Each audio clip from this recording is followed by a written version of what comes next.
यदि पूरे भारत में गैर आदिवासी समाज से होने के बावजूद अगर भील प्रदेश का कोई समर्थन किया होगा तो वो रजनीश सिंह तोमर ही होगा। और मैं इसका पुरजोर समर्थन करता हूं कि नहीं, भील प्रदेश होना चाहिए। चैतर वसावा को सबसे पहले ये समझना चाहिए कि चैतर वसावा के भील प्रदेश का समर्थन करने से क्या चैतर वसावा की पार्टी आम आदमी पार्टी, जिसका मुखिया एक सामंती सोच वाला अरविंद केजरीवाल है, वो इनके मांग का समर्थन करेंगे? क्या चैतर वसावा ने जो भील प्रदेश का मांग किया, गुजरात आम आदमी पार्टी का प्रदेश अध्यक्ष ईशू दान इनका समर्थन करता है? क्या चैतर वसावा के कहने पर संजय सिंह दिल्ली में प्रेस कॉन्फ्रेंस करके भील प्रदेश की मांग जो है सरकार के सामने रखेंगे? क्या चैतर वसावा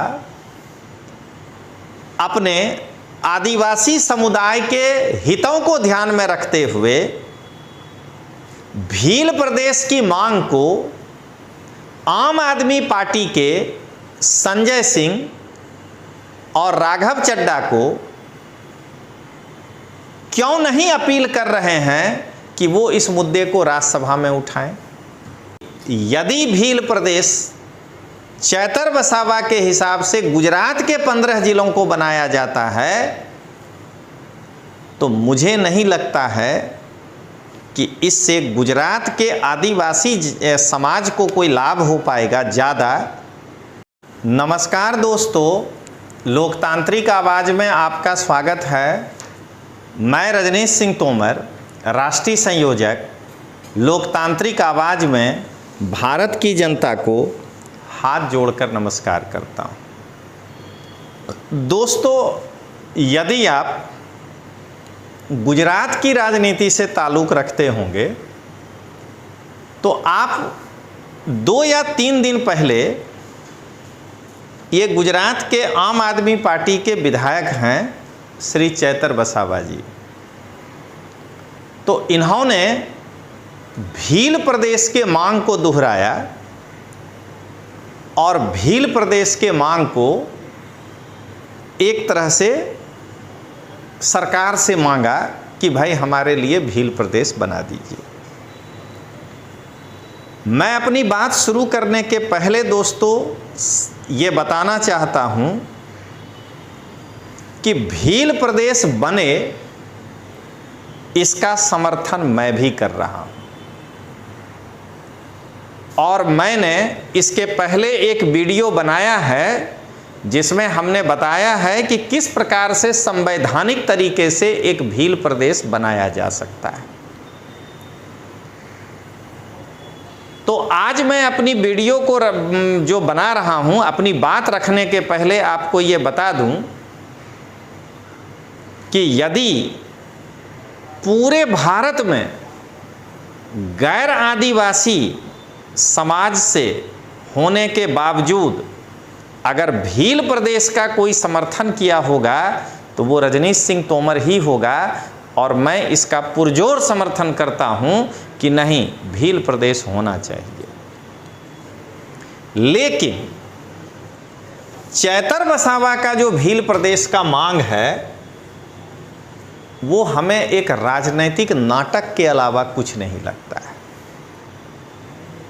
मुझे बार बार यही लगता है कि जब चैतर वसावा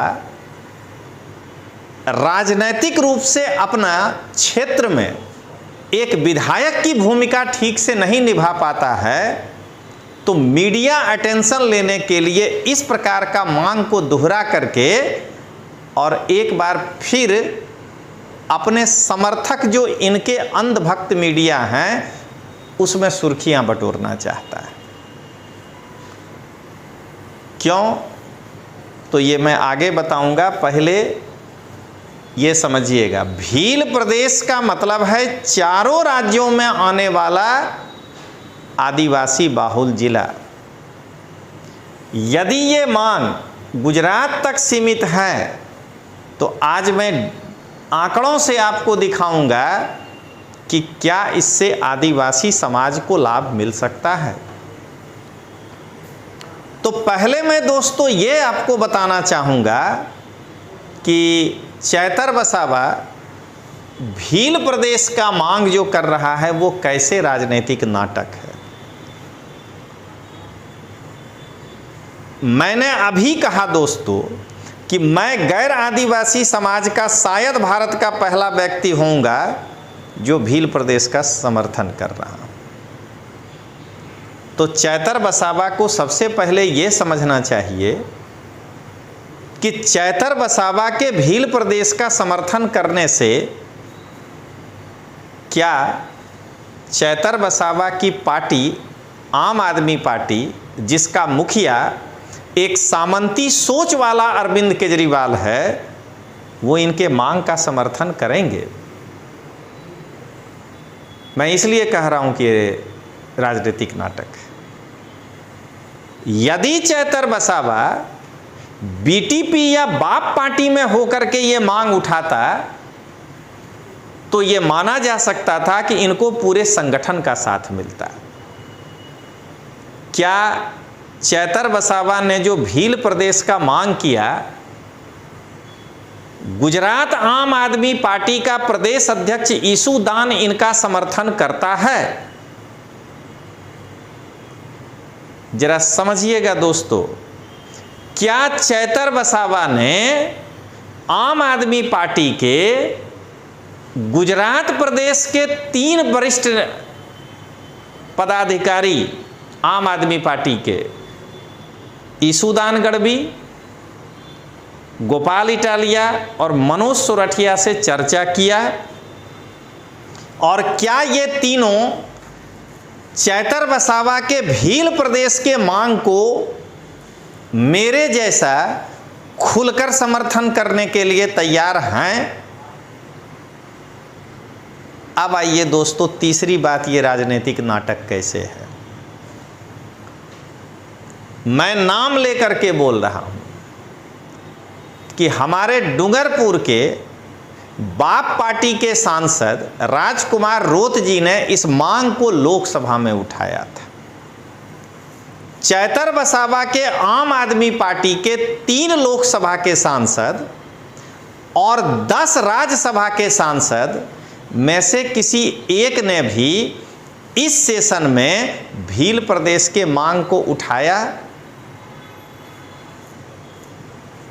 मैं चैतर वसावा के मांग को राजनीतिक इसलिए कह रहा हूं कि क्या चैतर वसावा ने कोई पत्र, जैसे कि मैंने प्रधानमंत्री जी को पत्र भेजा था कि विश्व आदिवासी दिवस के दिन छुट्टी दे दीजिए, अपने आम आदमी पार्टी के केंद्रीय नेतृत्व को भेजा कि भील प्रदेश बनने के लिए दिल्ली में जो है आंदोलन किया जाए? दोस्तों, मैं और बेहतरीन बात बताना चाह रहा हूं। अरविंद केजरीवाल की गिरफ्तारी पर संजय सिंह के द्वारा दिल्ली में बड़े बड़े प्रेस कॉन्फ्रेंस रोज किए जा रहे हैं। क्या चैतर वसावा के कहने पर संजय सिंह दिल्ली में प्रेस कॉन्फ्रेंस करके भील प्रदेश की मांग जो है सरकार के सामने रखेंगे? राज्यसभा के अंदर दोस्तों राघव चड्ढा, संजय सिंह और एक और हैं इनके संदीप पाठक, ये तीनों मुखर होकर के हर मुद्दे को उठाते हैं। तो क्या चैतर वसावा अपने आदिवासी समुदाय के हितों को ध्यान में रखते हुए भील प्रदेश की मांग को आम आदमी पार्टी के संजय सिंह और राघव चड्ढा को क्यों नहीं अपील कर रहे हैं कि वो इस मुद्दे को राज्यसभा में उठाएं?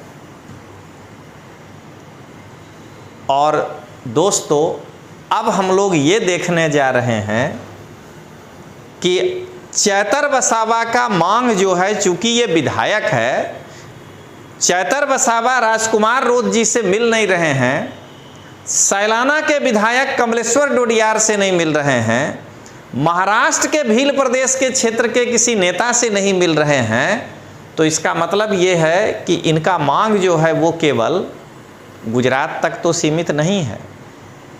तो आज दोस्तों मैं आपको बताने जा रहा हूँ कि गुजरात के जो 15 जिले वलसाड से लेकर के बनासकांठा तक भील प्रदेश के मांग के तहत आते हैं, वहाँ आदिवासी और गैर आदिवासी जनसंख्या का बैलेंस कैसा है। मैं 2011 के जनगणना का जिलावार अब विश्लेषण किया हूँ, क्योंकि अभी नया जनगणना आया नहीं है बस्ती गंतरी। भील प्रदेश में जिलावार जनसंख्या, ये वलसाड है, यहाँ से हमने शुरू किया है। वलसाड की कुल जनसंख्या, अब एक ही बार मैं बोल देता हूँ दोस्तों, 2011 हर बार 17 लाख के आसपास है। 52.93% यहाँ पर आदिवासी जनसंख्या है, यानी 9 लाख के आसपास आदिवासी और 8 लाख के आसपास गैर आदिवासी। डांग जिला में दोस्तों 2,28,291, इसमें 94.65% आदिवासी जनसंख्या है, यानी 2,16,000 के आसपास आदिवासी जनसंख्या है। तापी जिला में 8 लाख के आसपास जनसंख्या है, 84% आदिवासी जनसंख्या। इसका मतलब कि लगभग 6.5 लाख से ऊपर आदिवासी जनसंख्या है। मैंने पूरा कैलकुलेशन किया है दोस्तों, देखिए नर्मदा में 5,90,000 में 81% जनसंख्या आदिवासी है, यानी 4,81,000 के आसपास आदिवासी जनसंख्या है। गैर आदिवासी जनसंख्या 1 लाख। नवसारी जिला में 13 लाख के आसपास आबादी है, 48% आदिवासी जनसंख्या है। सूरत जिला की आबादी 97 लाख है, जहां 14% आदिवासी जनसंख्या है, यानी 13,74,000 के आसपास। भरूच की आबादी 15 लाख के आसपास है, 15.5 लाख, जिसमें 31% जिला की बात कर रहे हैं आदिवासी जनसंख्या है। छोटा उदयपुर में 10,71,000 आबादी है 2011, जिसमें 79.94 जो है आदिवासी जनसंख्या है। पंचमहल में 23,90,000 आबादी है, जिसमें कि 22.80 आदिवासी जनसंख्या है। महिसागर 9,94,000 में 35.21% आदिवासी जनसंख्या है। दाहोद के 21,27,000 में 74.32 आबादी जो है वो आदिवासी जनसंख्या है। अरवली में 10,39,000 में से 20% जो है 20.5% आदिवासी जनसंख्या है। बड़ोदरा के 41,65,000 में 9.47% आदिवासी जनसंख्या है। मैं ये इसलिए दिखा रहा हूँ कि लास्ट में जब आपको टोटल बताऊंगा तो आपको लगेगा कि हमने माइन्यूट एनालिसिस किया है। साबरकांठा के 24,28,000 में 23.64% आदिवासी जनसंख्या है। और 15वां जिला जो हमारा बनासकांठा है, उसके 31,20,000 में 9.11% आदिवासी है जनसंख्या, यानी 2,84,000। अगर इस 15 जिले को जोड़ा जाए तो गुजरात के वे 15 जिले जो भील प्रदेश की मांग के अंतर्गत आते हैं, कुल आबादी 3,33,09,198 है। उसमें 90,64,352 आदिवासी जनसंख्या है, यानी 27.21%, और 2,42,44,816 गैर आदिवासी जनसंख्या है। अब दोस्तों आप स्वयं बताइए कि अगर भील प्रदेश केवल गुजरात में बनाया जाए और दूसरे राज्य में नहीं, तो उससे आदिवासी जनसंख्या 15% से 27% होगा उस राज्य में।